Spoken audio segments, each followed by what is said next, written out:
C'est parti pour une nouvelle édition des Clins d'œil sur l'EPST. Merci de nous rejoindre. À la une, Tony Mwaba a lancé la mise en œuvre des présences numériques au sein de l'administration centrale de son ministère. À travers cette réforme, le patron de l'EPST tient à éradiquer l'absentéisme, une des antivaleurs qui caractérisait autrefois les agents et cadres dans le lieu du travail. Sous instruction du chef de l'État, les gouvernements et les banques syndicats de l'EPST vont évaluer l'addendum au protocole d'accord des Bibois à Kisantu dans la province du Congo central. Des échanges anticipés pour trouver des solutions aux revendications des enseignants afin d'aboutir à une rentrée scolaire apaisée. Et puis cette correspondance de Madame le secrétaire général intérimaire à l'EPST adressée à tous les directeurs provinciaux sur ordre du ministre. Christine Nepa a annoncé les dispositions pratiques à prendre pour une bonne rentrée scolaire. Un communiqué à suivre dans cette édition. Voilà pour les titres. Bienvenue à tous. C'est à Béatrice Hôtel, dans la commune de la Gombe, que le ministre de l'EPST, le professeur Tony Mwaba, a lancé la mise en œuvre des présences numériques au sein de l'administration centrale de son ministère. Cette réforme vise à éradiquer tous les cas d'absence dans le lieu du travail, une manière également de lutter efficacement contre les antivaleurs. Cet outil, je l'espère, devra vous permettre de renforcer également vos autorités sur ces agents et surtout le leadership de tout un chacun. En particulier, la direction des ressources humaines est appelée aussi désormais à nous fournir des statistiques de présence, des effectifs fiables pouvant nous permettre d'améliorer aussi notre rendement professionnel. J'ose croire donc que la mise en œuvre de ces logiciels va aider les ministères à éradiquer l'absentéisme et les autres formes d'antivaleurs. Nous sommes dans un sous-secteur qui est couvert par toute une stratégie sectorielle avec ces trois axes, accès, qualité et gouvernance. Mais avec la petite expérience à la tête de ces ministères, laissez-moi vous dire que le vrai problème à l'EPST, c'est dans la gouvernance. Nous avons donc besoin d'une gouvernance qui va dans le sens du renforcement de la gestion et de l'administration scolaire. Ceci nous permettra de réussir la pérennisation et la consolidation de la gratuité et même de relever la qualité de l'enseignement. Que ce soit dans la gestion directe ou indirecte, nous avons besoin de cette gouvernance forte et aussi d'une administration forte. Ce sont des échanges anticipés pour trouver des solutions aux revendications des enseignants sur instruction du chef de l'État, les gouvernements et les banques syndicats de l'EPST vont évaluer l'addendum au protocole d'accord des Bibois à Kisantu dans la province du Congo central. Objectif, préparer une rentrée scolaire apaisée sur toute l'étendue du territoire national. Nous avons le devoir de construire un Congo meilleur où tous les enfants, filles et garçons, ont droit à l'éducation. Sur instruction de son Excellence, Monsieur le Président de la République, Félix-Antoine Tshisekedi, sous l'impulsion du Premier ministre, Monsieur Jean-Michel Samalukonde Kyenge, le gouvernement de la République démocratique du Congo, procède avec le banc syndical du secteur de l'enseignement primaire, secondaire et technique à l'évaluation de l'addendum au protocole des Bibois, signé à Mbwela Lodge, dans la cité de Kisantu, territoire de Manzangongo, province du Congo central, à partir de ce lundi 8 août 2022 dans la même cité. Nous irons à Mbwela à partir de ce lundi 8 août 2022 pour évaluer ce que le gouvernement a fait et ce qu'il n'a pas fait et voir comment est-ce que nous allons établir une feuille de route et voir comment on va exécuter ça. D'abord, nous sommes contents parce que la fois passée, nous avions dit au banc gouvernemental que les commissions paritaires doivent se tenir pas seulement à la veille de la rentrée scolaire, mais avant même la rentrée scolaire. Cette fois-ci, nous sommes très contents parce qu'on nous a invités avant même que nous puissions arriver à la rentrée scolaire. Ces travaux visent à baliser la voie pour une rentrée scolaire apaisée. Les syndicalistes provinciaux et de Kinshasa seront avec le gouvernement pour que les enfants rentrent sans écueil à l'école le 5 septembre prochain. Que vive l'éducation en RDC. On en vient à cette correspondance de Madame le secrétaire général intérimaire à l'EPST adressée à tous les directeurs provinciaux sur ordre du ministre. Christine Nepanepa a annoncé les dispositions pratiques à prendre pour une bonne rentrée scolaire. Suivez.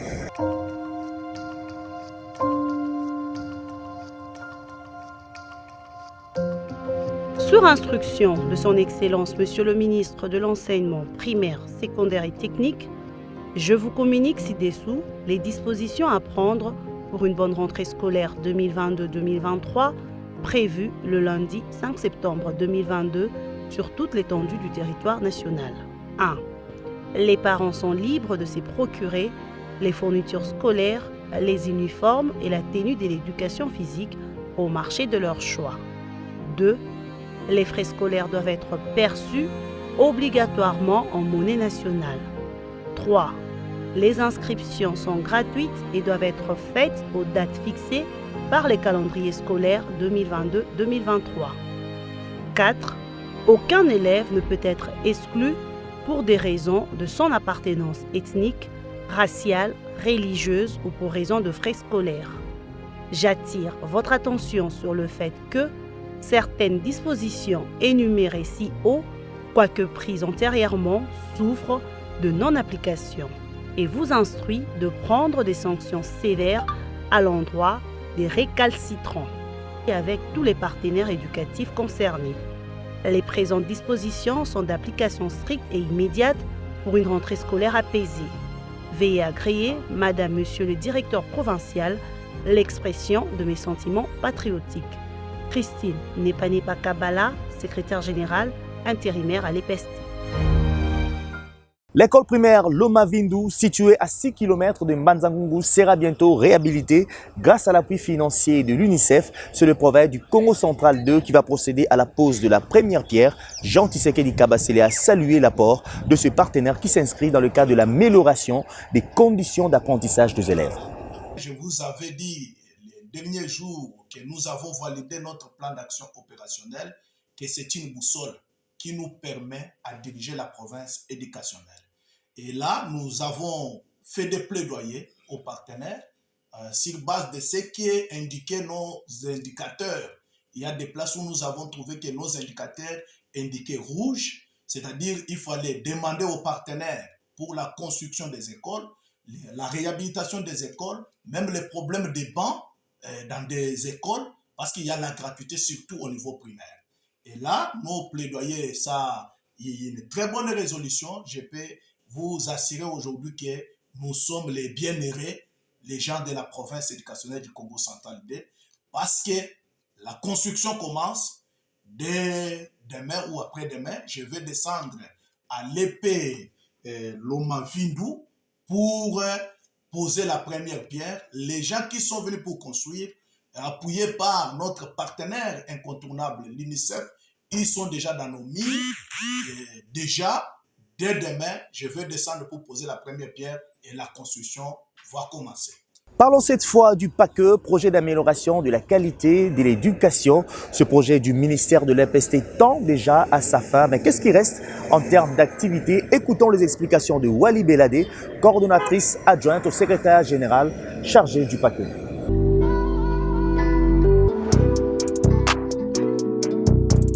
En termes de décaissement, nous sommes à près de 97%, 97% pour nous les Belges, de taux de décaissement, donc sur les 100 millions de dollars qui sont un don du Partenariat mondial pour l'éducation. Mais en termes d'activité, il nous reste deux grandes campagnes à réaliser. La première est celle sur la sensibilisation autour de l'utilisation des langues nationales comme médium dans l'apprentissage de la lecture et écriture. C'est une grande réforme entamée par le ministère déjà il y a plusieurs années que nous avons voulu matérialiser aussi par la distribution des manuels scolaires en langue nationale, dans les 4 langues nationales. Alors la seconde campagne, elle concerne la scolarisation des filles. C'est une campagne que nous avons menée annuellement et dès la rentrée scolaire, nous allons encourager toutes nos filles à aller à l'école, ceci pour atteindre nos objectifs d'accès, surtout pour nos petites filles au primaire. À part les campagnes, nous avons 2 grandes études qui vont être finalisées. La première étude, elle porte sur l'éducation non formelle. Et là, c'est en soutien au ministère des Affaires sociales. L'éducation non formelle sur les besoins de l'éducation non formelle, elle va être présentée dans quelques jours. La dernière étude qui va être réalisée, ce sera en fait une espèce d'évaluation d'impact du projet. Qu'est-ce que nous avons fait tout le long du projet et quels ont été les résultats.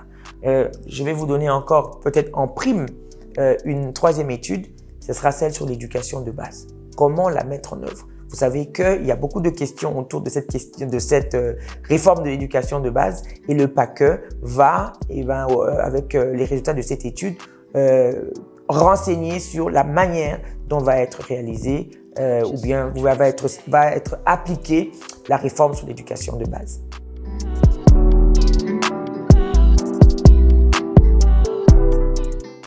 Toutes les actions, disons-le, sont déjà en cours parce qu'il y a la partie immergée de l'iceberg, c'est de toutes les préparations à faire, les autorisations ou les non-objections à obtenir du côté de la banque. Tout est prêt de ce côté-là. Et puis, il y a la préparation technique ou opérationnelle de notre côté. Elle est en train de se faire en ce moment. Et donc, nous avons bien prévu à travers un plan d'action de pouvoir réaliser au 31 décembre, donc date de la clôture du projet, de réaliser toutes ces activités prévues.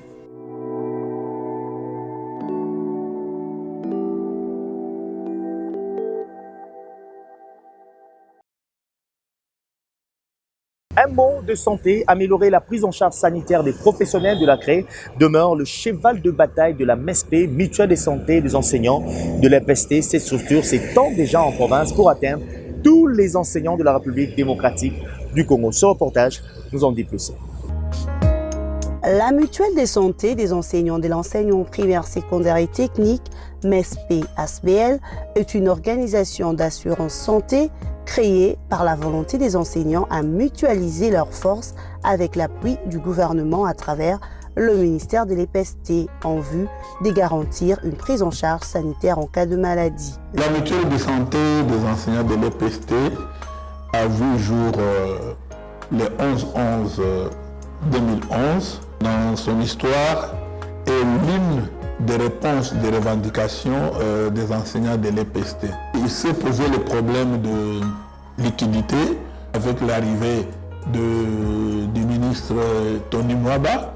Il nous a appuyés dans les démarches au point que maintenant c'est une réalité, le gouvernement a augmenté.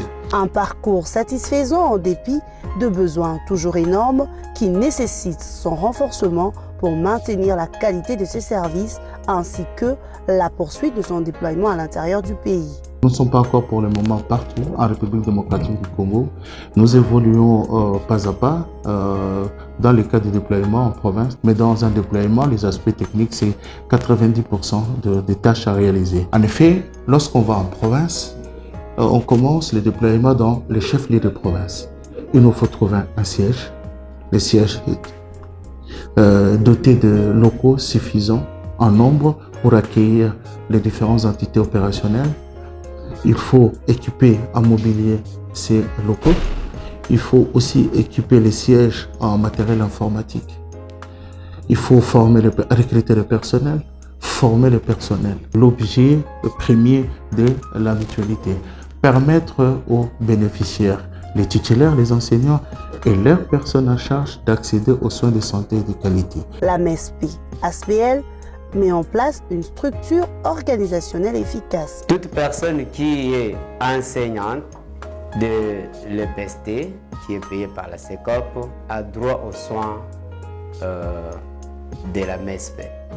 Dès lors que cette personne s'est identifiée à la MESP et il obtient sa carte, il a droit aux soins avec toutes les personnes à sa charge qui devraient présenter lors de l'enregistrement.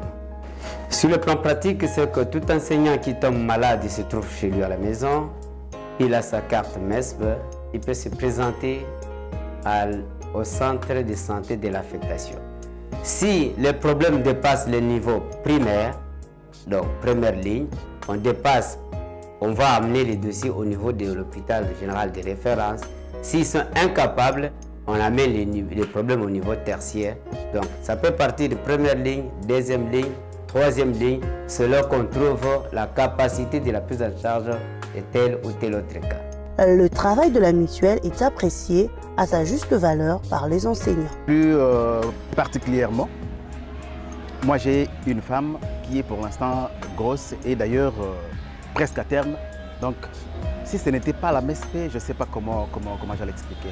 11 ans aujourd'hui, depuis sa création en 2011, elle est déjà opérationnelle dans 4 provinces, à savoir Kinshasa, Okatanga, Équateur et Mbuji-Mayi. Elle entend s'élancer incessamment dans la province de la Chopo, à Kisangani et à Chikapa dans le Kasaï. Voilà, c'est ici que nous mettons fin à cette session de clin d'œil sur l'EPST. Mesdames, Messieurs, merci de l'avoir suivi. À très vite pour un nouveau numéro.